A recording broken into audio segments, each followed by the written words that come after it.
Maharashtra deputy CM Eknath షిండేను ఉద్దేశించి stand up comedian Kunal Kamath చేసిన వ్యాఖ్యలు రాజకీయ వివాదాన్ని సృష్టిస్తున్నాయి. కామెడీ షోలో తమ నాయకుడిపై చేసిన వ్యాఖ్యలతో ఆయన పార్టీ నాయకులు అనుచరులు ఆగ్రహం వ్యక్తం చేస్తున్నారు. షో జరుగుతున్న వేదిక వద్దకు వెళ్లి దాడి చేశారు.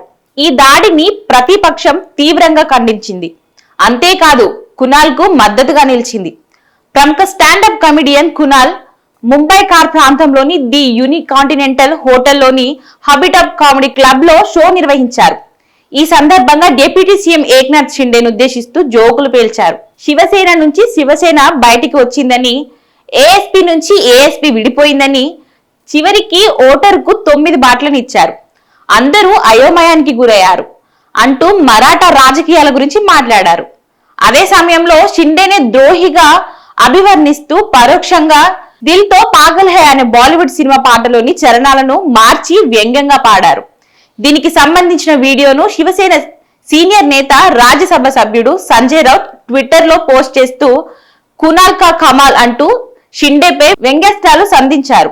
దీంతో కామెడీ షో కాస్త రాజకీయ వివాదానికి దారితీసింది. కునాల్ వ్యాఖ్యలపై షిండే సేన కార్యకర్తలు ఆగ్రహం వ్యక్తం చేస్తూ ఆదివారం రాత్రి షో జరిగిన హోటల్ కు చేరుకొని ఆయన క్షమాపణలు చెప్పాలని డిమాండ్ చేశారు.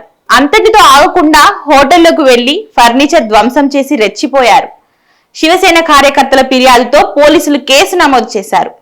హోటల్ మాత్రమే కాదు, స్టాండప్ షోలు తరచుగా జరిగే హబిటప్ స్టూడియో పైన శివసేన కార్యకర్తలు ఆదివారం దాడి చేశారు. కునాల్ ఖానా లేటెస్ట్ గా స్టాండప్ కి తమకు ఎలాంటి సంబంధం లేదని చెప్పినా శివసేన వర్గాలు పట్టించుకోలేదు.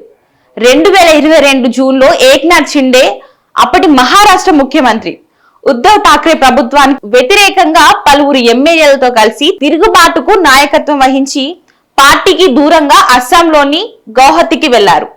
బీజేపీ మద్దతుతో మహారాష్ట్ర ముఖ్యమంత్రి అయ్యారు. ప్రస్తుత ముఖ్యమంత్రి బీజేపీకి చెందిన దేవేంద్ర ఫడ్నవీస్ ఏక్నాథ్ షిండేకి ఉప ముఖ్యమంత్రిగా ప్రమాణ స్వీకారం చేశారు. ఈ పరిణామాలపై కునాల్ తన షోలో వ్యంగ్యంగా మాట్లాడారు.